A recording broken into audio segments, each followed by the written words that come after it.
जिन लोगों ने अल्लाह के रूबरू हाजिर होने को झूठ समझा वो घाटे में आ गए, यहां तक कि जब उन पर क़यामत नागहां आ मौजूद होगी तो बोल उठेंगे कि हाय उस कोताही पर अफसोस है जो हमने क़यामत के बारे में की।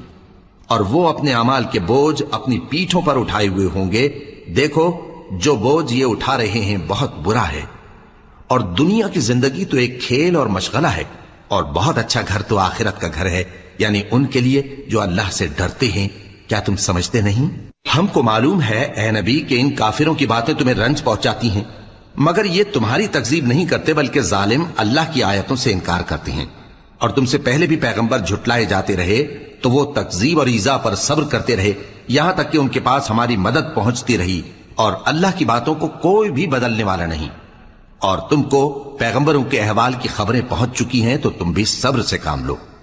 और अगर इनकी रूगर्दानी तुम पर शाख गुजरती है तो अगर ताकत हो